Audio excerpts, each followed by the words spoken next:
अयोध्या राम मंदिर करोड़ों श्रद्धालुओं की आस्था का सबसे बड़ा केंद्र है, लेकिन अब उसी मंदिर के चढ़ावे को लेकर के राजनीति अपने चरम पर पहुंच गई है।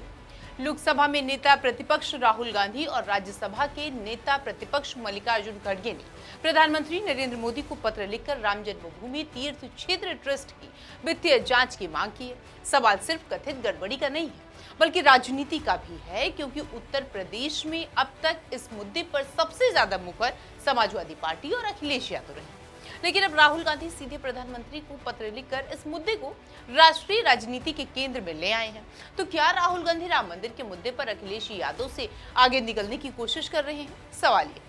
राम मंदिर चढ़ावे में गड़बड़ी का मामला अब सीधे प्रधानमंत्री कार्यालय तक पहुंच गया है। राहुल गांधी और कांग्रेस अध्यक्ष मल्लिकार्जुन खड़गे ने प्रधानमंत्री नरेंद्र मोदी को संयुक्त पत्र लिखकर श्री राम जन्मभूमि क्षेत्र तीर्थ ट्रस्ट के वित्तीय लेन देन की स्वतंत्र और व्यापक जांच की मांग की है। दोनों नेताओं ने कहा है कि नगद, सोना, चांदी और अन्य चढ़ावे के प्रबंधन पर निष्पक्ष जांच होनी चाहिए। साथ ही जांच रिपोर्ट पर ट्रस्ट के खातों को सार्वजनिक किया जाए, ताकि श्रद्धालुओं को पता चल सके कि उनके दान का इस्तेमाल कैसे हुआ। पत्र में राहुल गांधी और खड़गे ने यह भी कहा है कि सुप्रीम कोर्ट के निर्देश पर संसद में ट्रस्ट गठन की घोषणा हुई थी, लेकिन ट्रस्ट के सदस्यों की नियुक्ति केंद्र सरकार ने की थी। उनका आरोप लगाया गया कि यदि किसी तरह की वित्तीय अनियमितता हुई है तो जवाबदेही तय होनी चाहिए और दोषियों के खिलाफ कार्रवाई भी होनी चाहिए। हालांकि कांग्रेस का आरोप है कि आरोपों पर संबंधित पक्षों पर प्रतिक्रियाएं और जांच की प्रक्रिया अब अलग विषय बन गई।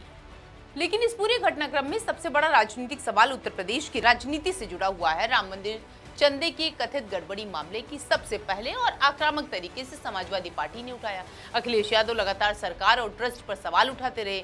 उनके नेताओं ने धरना प्रदर्शन किए और एसआईटी जांच की मांग भी की। अब राहुल गांधी ने सीधे प्रधानमंत्री को पत्र लिखकर इस मुद्दे को राष्ट्रीय स्तर पर पहुंचा दिया है। ऐसे में राजनीतिक के जो जानकार है वो बताते हैं कि कांग्रेस इस मुद्दे पर अपनी सक्रिय मौजूदगी दर्ज कराना चाहती है।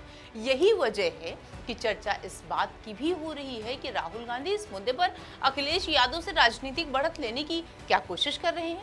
उत्तर प्रदेश में कांग्रेस समाजवादी पार्टी और इन मौकों पर भले ही सहयोगी रहे हों, लेकिन दोनों अपने अपने राजनीतिक आधार को मजबूत करने की कोशिश में लगे रहते हैं।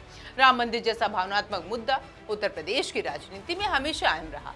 ऐसे में कांग्रेस शायद ये संदेश देना चाहती है कि वो सिर्फ सवाल नहीं उठा रही है, बल्कि जवाबदेही और पारदर्शिता यानी ट्रांसपेरेंसी की मांग भी कर रही है। दूसरी ओर भाजपा पहले भी कहती है कि विपक्ष आस्था के मुद्दे पर राजनीति कर रहा है, जबकि विपक्ष का कहना है कि उसका सवाल मंदिर नहीं बल्कि श्रद्धालुओं के दान और उसके हिसाब किताब को लेकर के है।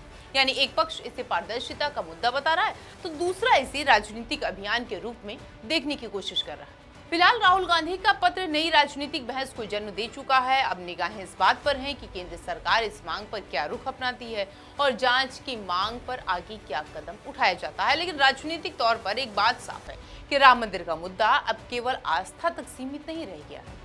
ये उत्तर प्रदेश की राजनीति, विपक्ष की रणनीति और 27 के चुनावी समीकरण का अहम हिस्सा बन गया है। राम मंदिर आस्था का प्रतीक भी है और राजनीति का केंद्र भी है। एक तरफ अखिलेश यादव लगातार इस मुद्दे को उठाते रहे तो दूसरी ओर राहुल गांधी ने सीधे प्रधानमंत्री को पत्र लिख करके इसे नेशनल लेवल का बहस बना दिया है। अब सबसे बड़ा सवाल यही है कि क्या कांग्रेस इस मुद्दे पर अपनी राजनीतिक जमीन मजबूत कर पाएगी? क्या राहुल गांधी इस मुद्दे पर अखिलेश यादव से आगे निकलने की कोशिश कर रहे हैं, या फिर ये सिर्फ एक कथित वित्तीय अनियमितताओं पर जवाबदेही और पारदर्शिता की मांग है? इसका जवाब आने वाले दिनों में राजनीति ही तय करेगी।